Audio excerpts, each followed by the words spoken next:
Leo and the Magical Mobsters.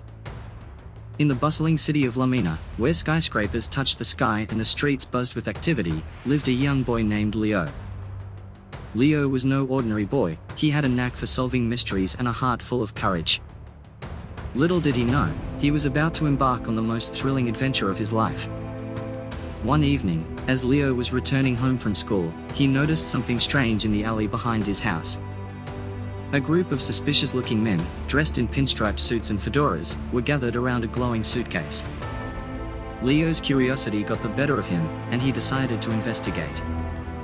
Creeping closer, he overheard the men talking in hushed tones.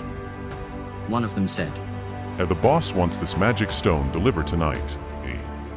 It's the key to controlling all the magic in Lumina. Leo's eyes widened. Magic stone. Control all the magic? I had to find out more. Just then, one of the mobsters spotted him. Hey kid, what are you doing here? Thinking quickly, Leo darted into a nearby trash can and hid. The mobsters, unable to find him, shrugged and continued their conversation. Once they left, Leo emerged from his hiding spot and decided to follow them.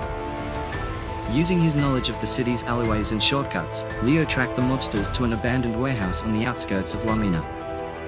As he peered through a cracked window, he saw the mobsters placing the glowing stone on an altar. Around the stone, a sinister mist began to swirl, and strange symbols appeared in the air. Suddenly, a deep voice echoed through the warehouse. Who dares to tamper with the power of the ancient magic? Leo watched in awe as a figure materialized from the mist. It was a wizard, clad in flowing robes and holding a staff that crackled with energy. The mobster boss, a burly man named Tony the Terrible, stepped forward. He declared, Tony will harness this power to rule Lumina. Leo knew he had to act fast. Remembering a story his grandmother used to tell him about a hidden magical amulet that could amplify one's bravery, he set off to find it.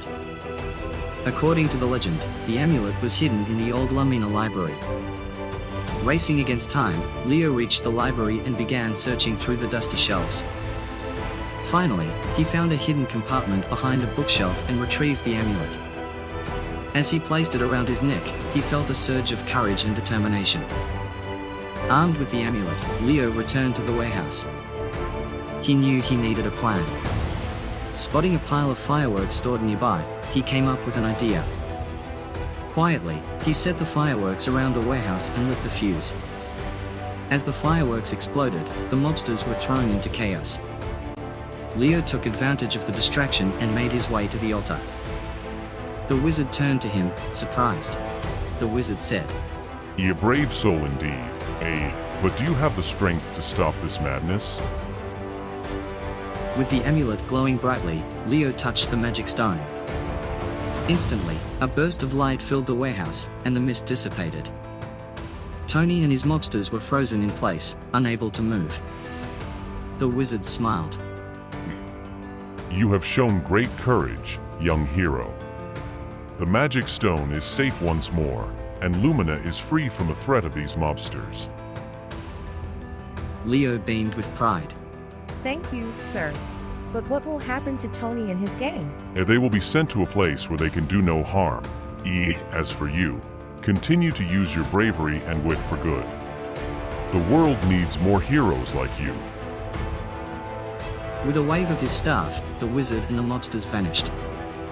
Leo stood alone in the warehouse, the magic stone now a simple rock in his hand. He knew this was only the beginning of his adventures. From that day on, Leo became known as the hero of Lumina, always ready to protect his city from any threat, magical or otherwise.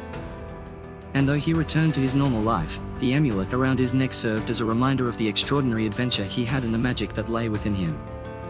Like, comment, and subscribe.